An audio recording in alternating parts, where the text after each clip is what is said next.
Oi gente, tudo bem? Boa noite, sejam bem-vindos aqui ao canal Conversa do PH nesse dia 19 de junho.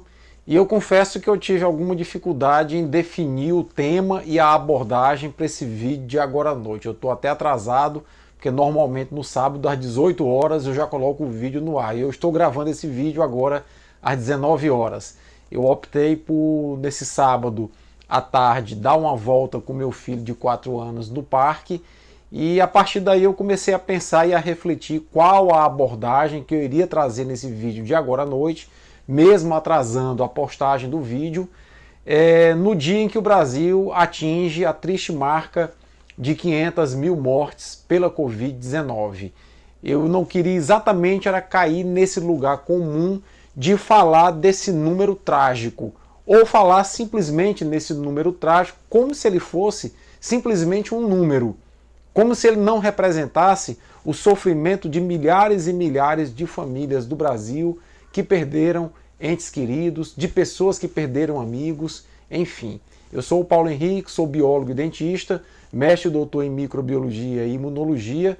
Já ultrapassamos aqui os 10 mil inscritos no canal e convido a você que está passando por aqui, caso goste dessa abordagem, a se inscrever no nosso canal e nos ajudar a compartilhar informações de base científica aqui pelo YouTube. Pois bem, após pensar como eu iria abordar o tema dessas 500 mil vidas perdidas no Brasil pela Covid-19, eu resolvi fazer o seguinte: eu vou contar para vocês a história de um país, depois contarei a história de um segundo país e vamos revelar ao final que dois países são esses, tentando estabelecer um paralelo entre eles. O primeiro país tem aproximadamente 100 milhões de habitantes, é um país localizado no Sudeste Asiático e que tem uma área territorial aproximadamente do tamanho do estado do Maranhão. Tem uma renda per capita de 8 mil dólares por ano, similar à renda per capita brasileira, e é um país que ao longo da pandemia controlou muito bem a pandemia. Esse país, inclusive, tem 1.600 quilômetros de fronteiras terrestres com a China, que foi o primeiro epicentro da pandemia de Covid-19. Após 1 ano e meio de pandemia, esse país tem apenas 62 óbitos por Covid-19. Eu vou repetir, não são 62 mil mortes, são apenas 62 óbitos em 1 ano e meio de pandemia. Bom, esse país é chamado Vietnã. O segundo país que eu queria colocar para vocês como exemplo é o exemplo oposto ao Vietnã. É um país que está localizado na América do Sul, de grande dimensão territorial e aproximadamente com o dobro da população do Vietnã, 210, 211 milhões de habitantes. Esse país não soube, melhor dizendo, controlar a pandemia, não monitorou suas fronteiras, seus aeroportos, negligenciou o quanto pôde a pandemia, e esse país atinge hoje 500 mil mortos pela Covid-19. Deverá atingir até o final do ano a marca aproximada de 1 milhão de óbitos e deverá ser o país do mundo onde mais pessoas morreram de Covid-19, e esse país é o Brasil. São duas realidades muito diferentes. Se o Vietnã tivesse o dobro da sua população, ele teria a população do Brasil. E o Vietnã talvez tivesse aí 120, 130, 150 mortes em 1 ano e meio por Covid-19. O que foi que o Vietnã fez que o Brasil não fez? O Vietnã, logo no início, monitorou suas fronteiras, monitorou seus portos e aeroportos, inclusive vetando a chegada de voos de locais onde a Covid estava muito intensificada. O Vietnã adotou uma política maciça de informação, de orientação da população por meio dos canais oficiais de comunicação. A utilização de máscara é um evento corriqueiro no Vietnã. A própria foto da capa desse vídeo que eu vou mostrar agora mostra várias motos paradas num semáforo e todo mundo utilizando máscara. O Vietnã tem a sua economia praticamente normalizada e pouco afetada, mas evita aglomerações, incentiva a utilização de máscara, e eu quero mostrar para vocês alguns outros dados importantes do Vietnã para a gente construir essa percepção do vídeo de agora. Acompanhe aqui comigo. Então esses dados são da Universidade Johns Hopkins e mostram exatamente o número de novos casos do Vietnã, e isso está atualizado há 2 dias. Observe só o seguinte, que o Vietnã vinha com um número muito baixo de casos em 2020, houve um pequeno pico entre os meses de julho e agosto, isso logo voltou a normalizar para eles, que é uma média de casos muito baixa. Depois, no início desse ano, fevereiro, houve um pico mais acentuado de número de casos novos no Vietnã, mas isso continuou controlado até que agora em junho isso começou a aumentar, mas aumentou para um número médio de 358 casos novos em 24 horas no dia 18 de junho. Note que o anormal para eles, melhor dizendo, está sendo 350 casos em 24 horas, no dia 18 de junho, ontem. Tá? Isso possivelmente, esse aumento aqui, possivelmente está ocorrendo em função de uma nova variante, a variante indiana, que é a variante Delta, e em função de uma nova variante do Vietnã também, que está preocupando. Mas ainda assim é um número bastante baixo. São apenas, repito, 358 novos casos em 24 horas registrados no dia de ontem. Se a gente avança aqui, a própria Universidade Johns Hopkins mostra o número de óbitos, agora é o número de óbitos no Vietnã. Note que não tinha óbitos no Vietnã até julho do ano passado, depois começou a ocorrer 1 a 2 óbitos por dia, depois de setembro até março desse ano não ocorreu óbitos no Vietnã, e agora em junho, mesmo com esse aumento do número de casos em função da chegada da variante Delta, que é a variante indiana, no Vietnã, ainda assim, ontem, 18 de junho, ocorreu apenas um óbito por Covid-19 e a média dos últimos 7 dias é de apenas um óbito também lá no Vietnã. Incrível como eles conseguem controlar. Agora, o mais curioso que eu queria chamar a atenção é que o Vietnã está vacinando muito pouco. Se você observar, a população vietnamita que recebeu pelo menos uma dose da vacina é de apenas 2%. Aqui no Brasil já vai em 30%. E o total de pessoas completamente vacinadas com as 2 doses lá no Vietnã é de 0,1%. Aqui no Brasil já vai em 11%.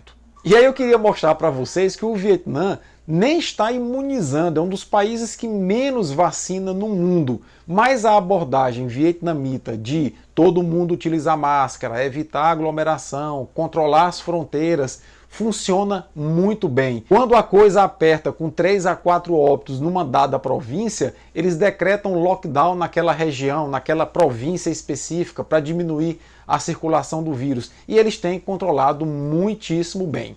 Agora eu quero mostrar para vocês a situação do nosso Brasil. Acompanhe aqui comigo. Utilizando também os dados da Universidade Johns Hopkins, nós observamos que o gráfico do número de casos novos no Brasil já é completamente diferente dos gráficos ou do gráfico do Vietnã.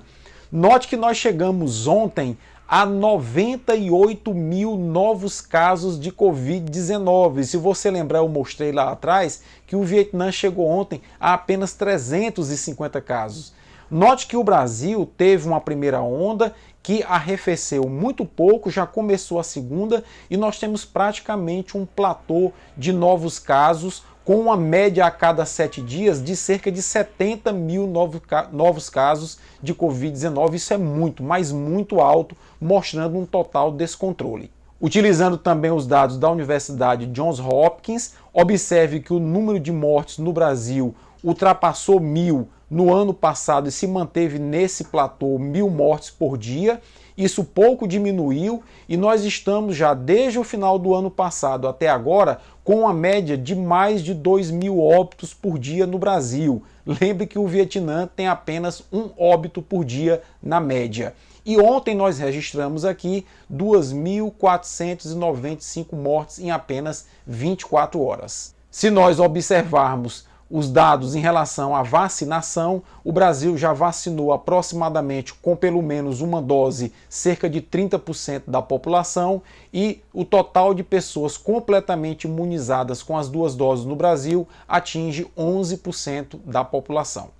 Observe que, 1 ano e meio após o início da pandemia, o Brasil registra 17,8 milhões de casos, enquanto o Vietnã tem apenas 12.500 casos.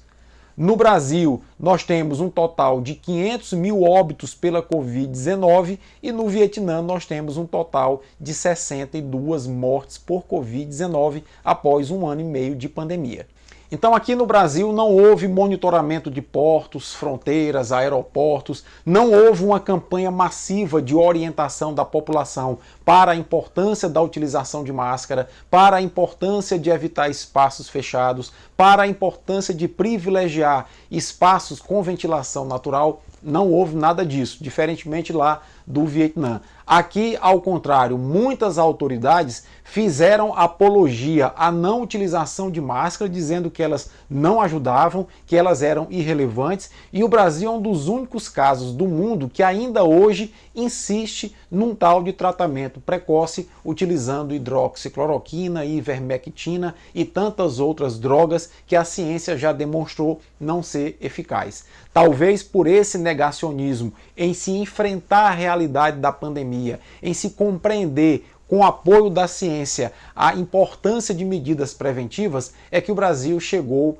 a essa triste marca. Eu acho que muito importante a gente perceber esses exemplos que mostraram que países que adotaram de uma maneira muito séria, de uma maneira muito consistente, medidas simples que são medidas baseadas na ciência, baseadas na educação da população, a gente observa resultados bastante positivos. Eu falei que agora à tarde eu levei o meu filho a um parque para ele se divertir um pouco. O parque estava bastante isolado, bastante deserto. Eu prefiro sempre procurar parques ao ar livre e que sejam um pouco frequentados, né? Para que não resulte em aglomeração. Mas na volta desse parque, gente, a quantidade de bares, restaurantes, nesse sábado, agora à tarde aqui em Teresina, lotados, mas simplesmente lotados de jovens, impressionante. A vida no Brasil transcorre praticamente normal. As pessoas já se acostumaram com esses números, as pessoas já de certa forma internalizaram o convívio com o coronavírus, e se você observar, nós estamos no momento mais crítico da pandemia aqui no Brasil, um momento muito difícil, com a média móvel de mortes muito elevada, com um número de novos casos também muito elevado, e se você compara com o ano passado, compara com junho do ano passado, a vida está praticamente normalizada no Brasil. Todo mundo leva uma vida praticamente normal.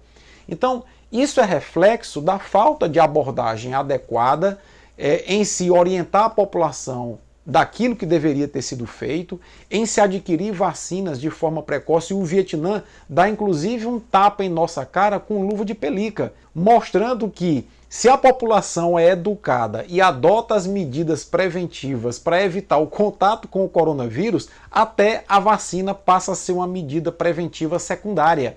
O que eu mostrei nesse vídeo aqui é que o Vietnã está vacinando muito pouco, até porque não tem dinheiro para comprar as vacinas, mas mesmo vacinando muito pouco, o Vietnã tem um número de casos muito baixo e tem um número de óbitos igualmente muito baixo. Ou seja, 1 ano e meio após o início da pandemia, são apenas 62 mortes por Covid-19, num país que tem a metade da população do Brasil confinada numa área territorial do tamanho do estado do Maranhão, ou seja, uma elevadíssima densidade demográfica. Então, essa reflexão é que eu queria trazer no vídeo de hoje, que demorou a cair a ficha para que eu fizesse uma abordagem no vídeo de hoje que não fosse só focado em 500 mil mortes, que isso eu acho que todo mundo vai fazer. Eu acho que o que eu consegui demonstrar aqui é que a gente está nessa situação por falta de gestão, Nós estamos nessa situação por falta de comprometimento dos nossos governantes, principalmente do presidente, de encarar a pandemia com seriedade, mas nós também estamos nessa situação por falta de educação de nossa gente. Ainda hoje eu encontro pessoas andando em locais fechados sem utilizar máscara, negligenciando a importância desse utensílio que é tão importante no mundo para a prevenção da Covid. Então, eu acho que eu consegui nesse vídeo passar para vocês um pouco da percepção que eu tenho em relação ao porquê ou aos porquês que nós estamos na situação que estamos hoje, de termos aí um número de óbitos muito grande, com um horizonte pela frente ainda muito ruim. Nós vamos passar ainda uns 3 ou 4 meses numa situação muito precária em relação à pandemia. Eu acho que o Brasil vive hoje é um misto das decisões políticas equivocadas, né? O Antônio está ali gritando, das decisões políticas equivocadas dos nossos gestores e da falta de educação de nossa gente, de encarar esse problema como um problema muito sério. Gente, ao utilizar máscara, você principalmente protege outras pessoas que estão no teu entorno de, caso você possivelmente esteja com coronavírus, passar para essas outras pessoas. Utilizar máscara é uma atitude de empatia, de preocupação com o próximo. Você que não utiliza máscara em local fechado, você não tem preocupação com o próximo. Você não tem empatia com as pessoas que estão no teu entorno. Porque mesmo vacinado, mesmo já tendo contraído a Covid-19, que é o meu caso, você pode contrair o coronavírus e ele não desenvolver a Covid-19, que é a doença, em você. Mas você que já curou a doença, você que já foi vacinado contraindo o coronavírus, ao falar, ao tossir, você pode transmitir para outras pessoas. E utilizando máscara, você reduz isso em até 95%. Preocupe-se com quem você pode contaminar. Preocupe-se com quem você pode contaminar que possa ir para uma UTI e morrer, em função de uma negligência, de uma falta de empatia sua. Isso é que nós temos que procurar conscientizar na população brasileira para que nós possamos sair dessa situação o quanto antes. Vamos nos espelhar, portanto, em exemplos bacanas como de países como o Vietnã, um país pobre que com muita educação, com muita disciplina, conseguiu vencer a pandemia de Covid-19. Forte abraço a todos vocês, utilizem máscara, tomem a vacina assim que forem chamados, tomem a segunda dose, muita gente não está tomando a segunda dose, e mesmo após tomar a vacina, mesmo se você tiver Covid-19 e curar, continue utilizando máscara até a circulação do vírus no país diminuir para níveis controláveis, coisa que nós vamos levar talvez ainda uns 4 meses pela frente. Forte abraço, boa noite, se cuide.